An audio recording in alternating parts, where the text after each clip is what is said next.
Come and let us go up to the mountain of the Lord, unto the house of our God.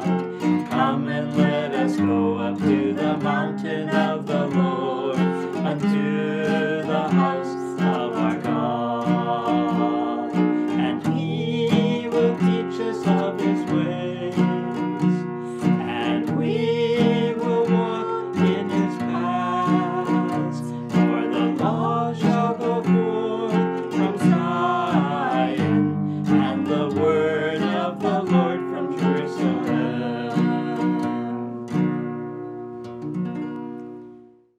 Okay, proving the will of God.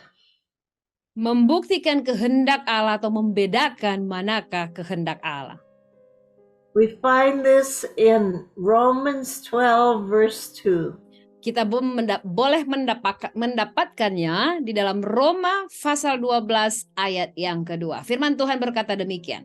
Janganlah kamu menjadi serupa dengan dunia ini, tetapi berubahlah oleh pembaharuan budimu, sehingga kamu dapat membedakan manakah kehendak Allah, apa yang baik, yang berkenan kepada Allah, dan yang sempurna. The first command is not to be conformed to this world. Perintah yang pertama dari ayat tadi adalah untuk kita tidak menjadi serupa dengan dunia ini. We live in a world that is always trying to conform us. Kita hidup di dunia ini yang selalu berusaha untuk membuat kita menjadi serupa dengan dunia ini. Everything around us seeks to control our thoughts, our minds, and our decisions. Segala sesuatu yang ada di sekeliling kita berusaha untuk mengkontrol atau menguasai pikiran, akal budi kita, saudaraku. Especially in this day of high technology. Lebih khususnya di masa-masa sekarang ini yang teknologinya sudah super duper tinggi ya, saudaraku. Or radio or TV. Radio, televisi. All of these things are trying to make us think the way the world wants us to think.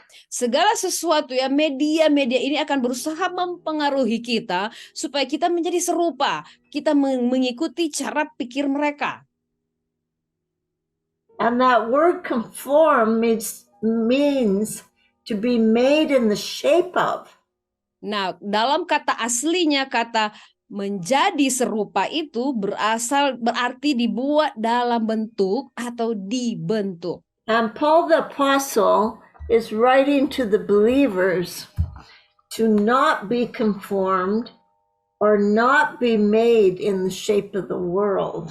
Nah, Rasul Paulus dia menulis kepada orang-orang percaya untuk tidak menjadi serupa dengan atau untuk tidak dibuat dalam bentuk duniawi, saudara. We read this in 1 Peter 1 verse 14.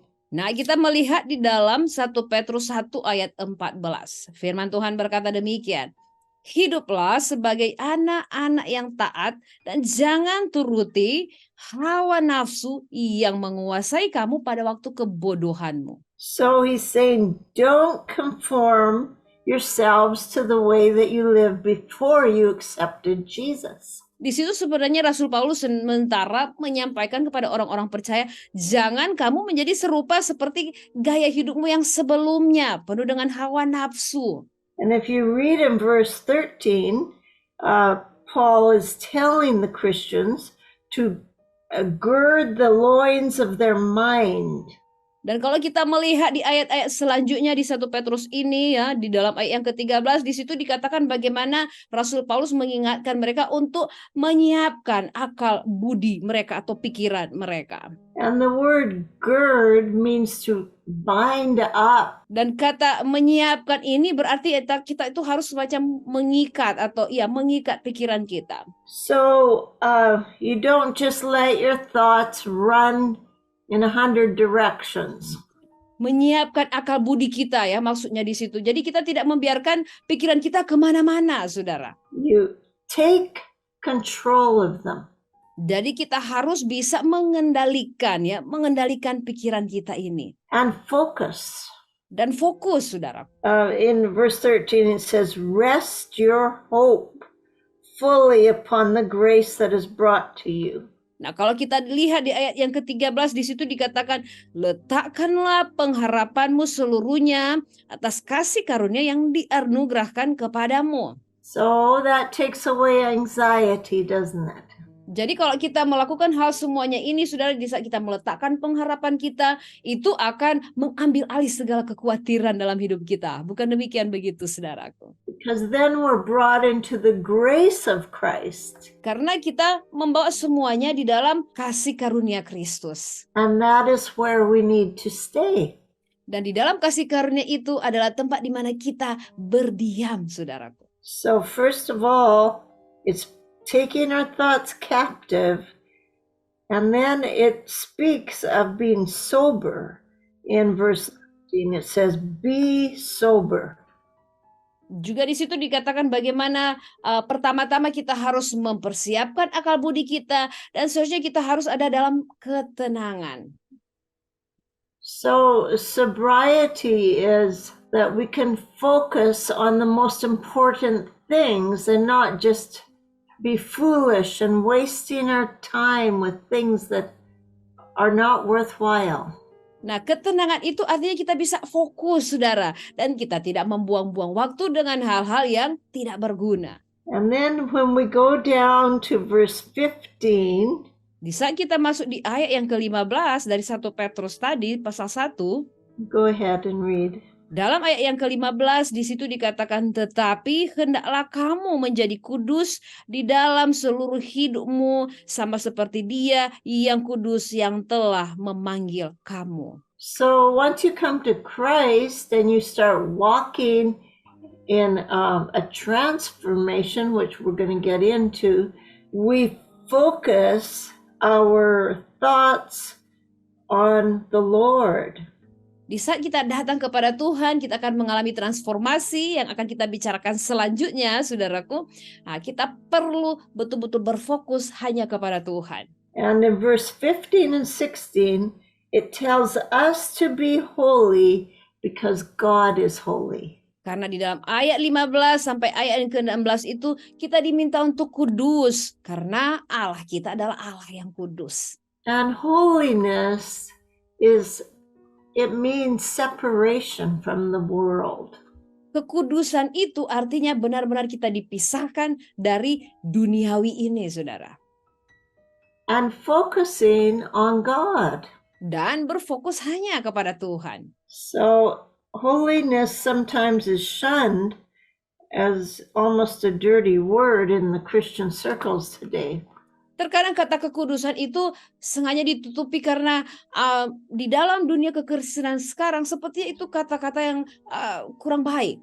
But that's not what God's word says. Tetapi firman Tuhan tidak berkata seperti itu, saudaraku. God calls us away from the world into a walk with Him, which is a holy walk. Tuhan memanggil kita untuk keluar dari dunia ini dan untuk berjalan bersama-sama dengan Tuhan di dalam suatu perjalanan kekudusan, saudaraku. Because God is holy. Karena sekali lagi Allah kita adalah Allah yang kudus. So we desire to be like Him, don't we?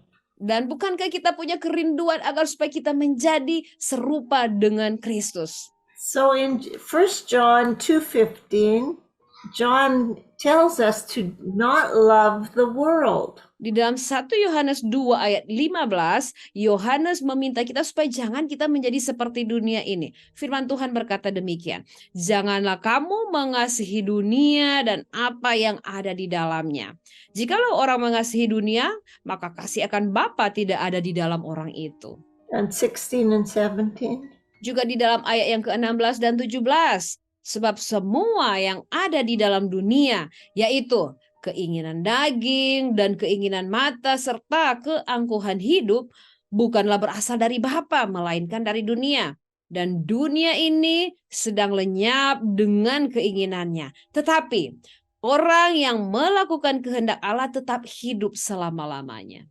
These are three very important scriptures.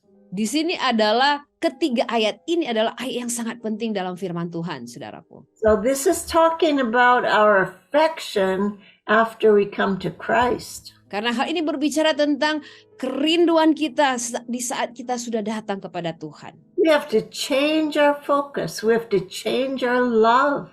Kita harus mengubah fokus kita, mengubah kasih kita. And this world that we're living in, we can no longer love it. Dan jangan lagi kita mengasihi dunia yang kita sementara tinggali ini, saudaraku. Or the things in it. Atau segala hal-hal yang ada di dalam dunia ini. And we know materialism has taken over this world. Karena kita tahu bersama, saudaraku, materialisme sementara mengambil alih dunia kita ini. And we have to have a certain kind of a car or these days a phone. Seperti misalnya, wah saya harus memiliki materialisme ya saudara. Wah saya harus memiliki jenis kendaraan yang seperti ini. Ya, hal-hal yang berbicara tentang materialisme. But it's not about any of those things, whether we have new things or old things. Jadi tetapi masalahnya bukan kepada apa yang kita miliki ya saudaraku.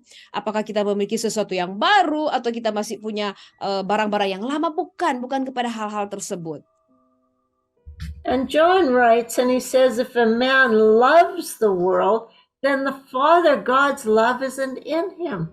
Karena Yohanes sudah menulis ya di 1 Yohanes tadi, saudara, jikalau orang mengasihi dunia, maka kasih akan Bapa tidak ada di dalam orang itu. Because we can't have both in our hearts. Karena di dalam hati kita tidak boleh memegang kedua-duanya, mengasihi dunia, mengasihi Tuhan. Tidak, saudara. We must choose the heavenly pathway. Kita harus memilih jalan sorgawi, saudara. Because John writes that all that's in the world is not of the Father. Karena di situ Rasul Yohanes sudah mengatakan bahwa segala sesuatu yang ada di dunia ini bukan berasal dari Bapa. And we know the world is passing away. Dan kita tahu bersama dunia ini sedang lenyap. And its lust. Dan segala keinginan-keinginan yang ada di dalamnya. And we know that that is where the warfare lies in our personal lives. Nah, di situ kita ketahui bersama terjadilah peperangan rohani yang terjadi di dalam hidup pribadi kita masing-masing. Lust of the flesh. Keinginan daging. Lust of the eyes. Keinginan mata. And the pride of life. Dan keangkuhan hidup. We know that this is where Eve fell in these areas.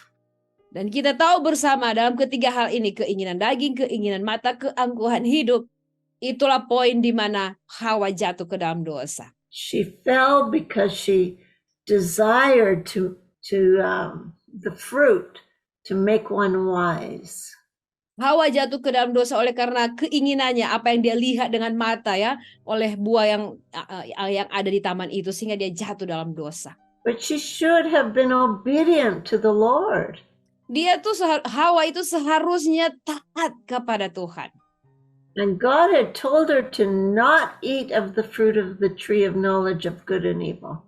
Tuhan sudah memerintahkan jangan kamu makan dari buah pengetahuan yang baik dan yang jahat yang ada di taman itu. And that is how man fell into sin.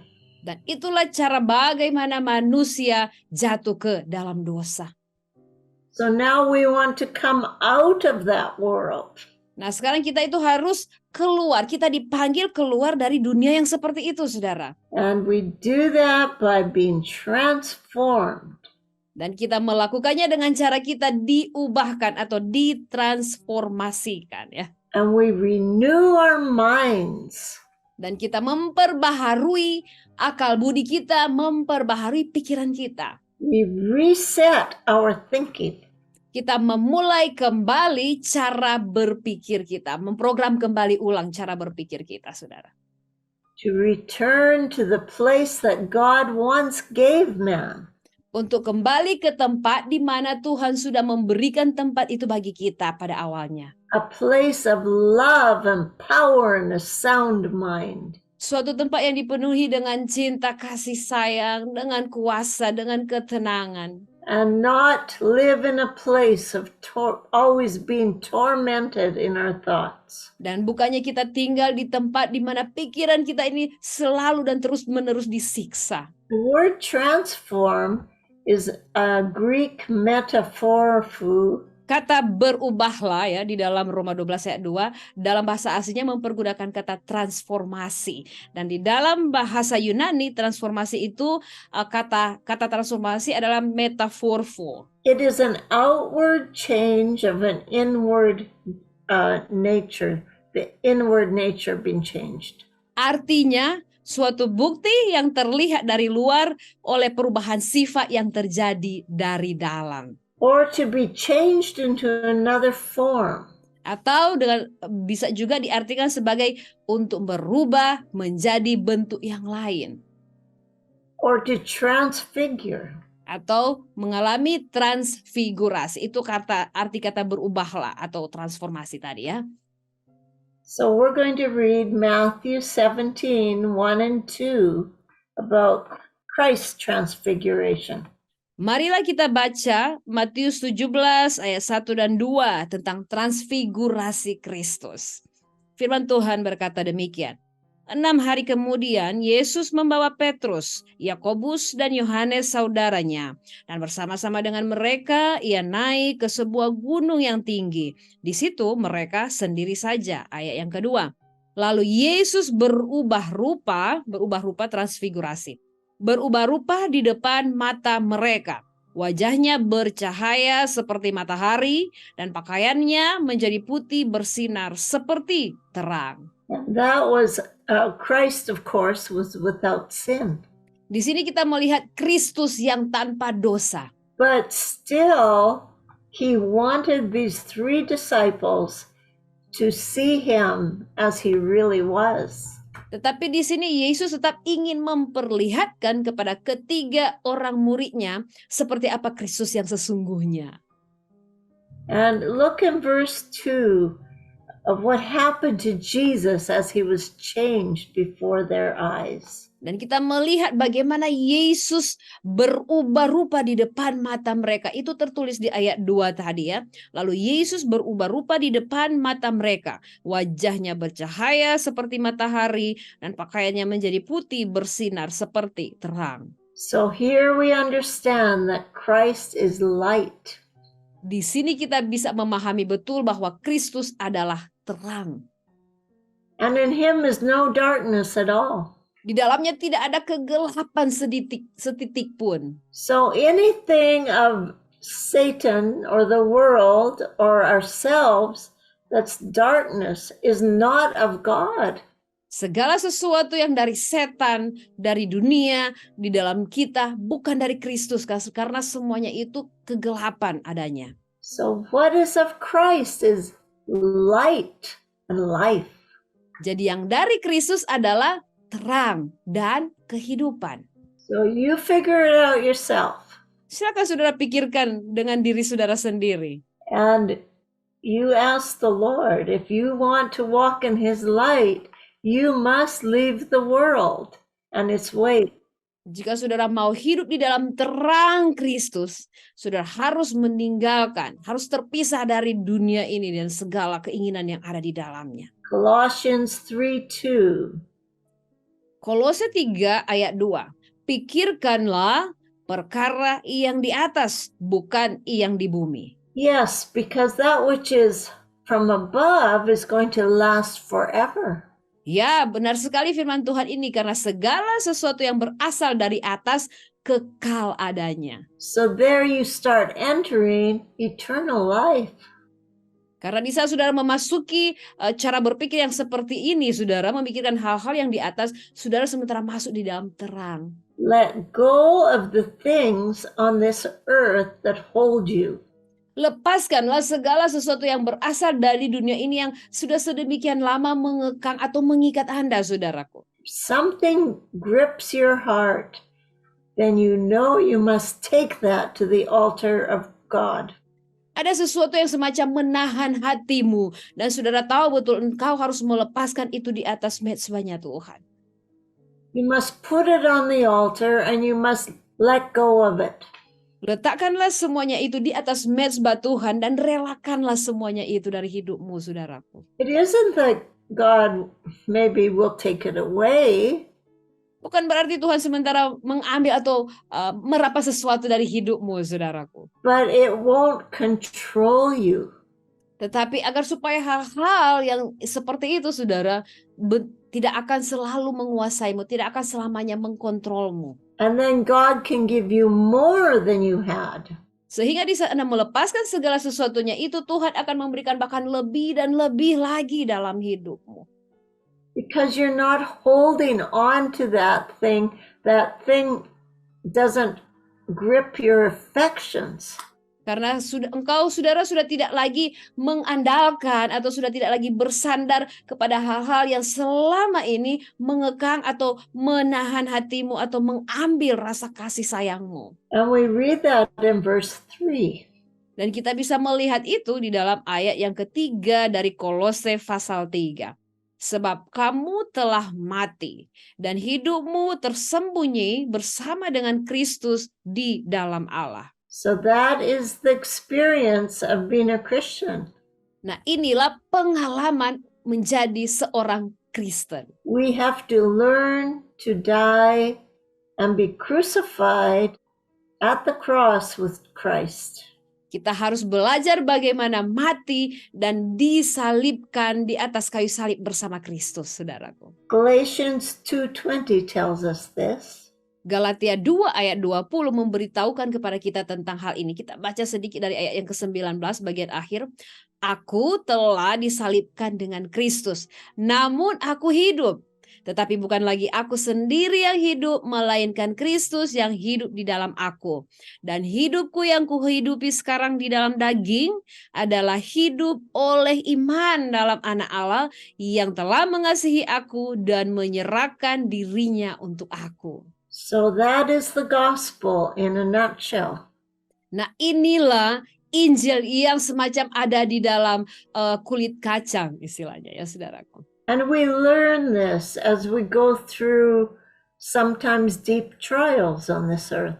Dan kita belajar hal ini di saat kita melalui masa-masa terkelam dan tergelap dalam hidup kita. Through our trials, the flesh, Lewat segala pengujian dan pencobaan dalam hidup kita, our flesh is crucified. daging kita sementara disalibkan, saudara. So just yield to the trials that God has you in right now. Jadi saudaraku, jalanilah setiap pencobaan dan pengujian yang Tuhan izinkan dalam hidupmu. I know I've been through many of them myself. Saya tahu betul karena saya sudah melalui banyak hal itu. Saya sudah mengalaminya, diri saya sendiri mengalaminya. And this scripture is a testimony of my life. Dan firman Tuhan yang kita baca tadi itu sudah merupakan satu kesaksian bagi hidup pribadi seorang Ibu Betty, saudaraku. Because after we returned to America from Indonesia, I was dying of leukemia. Sebenarnya pada waktu mereka meninggalkan Indonesia, kembali ke Amerika, Ibu Betty sedang tidak dalam keadaan baik-baik. Ibu Betty sedang sekarat oleh karena leukemia, kanker darah ya saudaraku. I was carrying our third child. Pada waktu itu Ibu Betty sementara mengurus 3 orang anak mereka. And the doctor said that neither me nor our baby would live. Dan pada waktu itu dokter sudah memvonis bahwa baik saya maupun anak saya tidak akan ada yang selamat. But God gave me a faithful mother of prayer that helped me. Tetapi Allah memberikan atau mengaruniakan kepada saya seorang ibu yang kuat berdoa, seorang ibu pendoa syafaat yang mendoakan Ibu Betty. And she said, Betty, what do you want? Ibu ini, si pendoa ini berkata kepada saya, Ibu Betty, apa yang Anda inginkan? Do you want to live or do you want to die? Apakah engkau mau terus hidup atau mau mati saja? I said, I want to live and I want to raise my children. Saya berkata, wah saya tentunya saya mau pilih untuk hidup dan saya mau membesarkan anak-anak saya. She said, well, then we'll pray in that manner. Kalau begitu, si ibu ini berkata, marilah kita berdoa berdasarkan apa yang engkau inginkan. And we did. Dan kami pun melakukannya, kami berdoa bersama.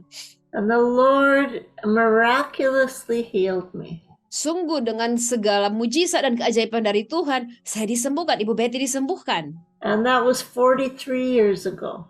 Dan kejadian ini terjadi 43 tahun yang lalu. So I say, but Christ lives in me, and the life which I now live in the flesh, I live by faith in the Son of God. Maka Ibu Betty mengimani dan menyampaikan dengan penuh iman firman Tuhan ini. Kristus yang hidup di dalam Ibu Betty dan hidup Ibu Betty yang dihidupi sekarang di dalam daging adalah hidup oleh iman di dalam anak Allah yang telah mengasihi Ibu Betty dan menyerahkan dirinya untuk Ibu Betty. So that is my testimony, and we will close in prayer. Dan inilah yang menjadi kesaksian hidup dari seorang Ibu Betty. Dan mari kita menutup sesi kita pada hari ini lewat doa. Whatever your need is today, you can know that God will hear and answer your prayer. Segala kebutuhanmu hari ini, di saat Anda membawa semuanya meminta kepada Tuhan di dalam doa, yakinilah bahwa Tuhan menjawab setiap doamu. It doesn't matter what your need is. Tidak peduli apapun yang menjadi kebutuhan dan keperluanmu, saudaraku. God sees and He knows. Tuhan melihat, Tuhan mengetahui segalanya. Let's pray together. Kita berdoa bersama. Lord, we're so grateful for your love. Ya Tuhan, kami sungguh bersyukur untuk kasih-Mu. That you did not love your own life, Bahwa Engkau sendiri tidak menyayangkan hidup-Mu. but you gave it on the altar of sacrifice. Tetapi Engkau mempersembahkan kehidupan-Mu di atas mezbah pengorbanan. And you hung on that tree and suffered and died for my sin. Engkau tergantung di kayu salib, menderita oleh karena segala dosa-dosa kami. So that your great love could be poured out upon this earth. Agar supaya kasih-Mu yang besar itu boleh dicurahkan atas dunia ini. And you can gather the people into heaven. Sehingga Engkau mengumpulkan jiwa-jiwa untuk bisa datang ke sorga. To everyone who believes that you are the Christ. Itu bagi semua mereka yang percaya bahwa Kristus adalah Mesias. We ask that you would change us from the heavenly. Tuhan, kami memohon Engkau mengubahkan kami agar supaya kami memiliki pikiran-pikiran yang sorgawi. We want to set our affections on those things that be from above. Tuhan, kami rindu untuk menaruh segala perhatian kami sepenuhnya kepada hal-hal yang berasal dari atas. And though we live in this world, we do not love this world. Bahwa sekalipun kami masih hidup tinggal di dunia ini, tetapi kami tidak mengasihi hal-hal yang duniawi. So help us to live each day with the right thinking. Tuhan, tolonglah kami untuk menjalani hidup keseharian kami dengan berpikir cara pikir yang benar. That you may transform our hearts and minds. Agar supaya Engkau Tuhan mengubahkan atau mentransformasikan hati dan pikiran akal budi kami. That you can shine your glory into us and through us. Sehingga Engkau Tuhan menyinari kemuliaan-Mu melalui dan lewat hidup kami. To a lost and dying world. Untuk menyinari dunia yang sementara hilang dan yang tersesat ini. We thank you so much. Sungguh kami bersyukur ya Tuhan. God bless Indonesia today. Ya Tuhan, berkatilah bangsa Indonesia hari ini. And gather the souls into your kingdom. Dan kumpulkanlah jiwa-jiwa bagi kerajaan-Mu. Thank you, Lord. Terima kasih Tuhan. In Jesus' name we pray. Di dalam nama Tuhan Yesus Kristus kami berdoa. Amen. Amin. Amin. Come and let us go up to the mountain of the Lord, unto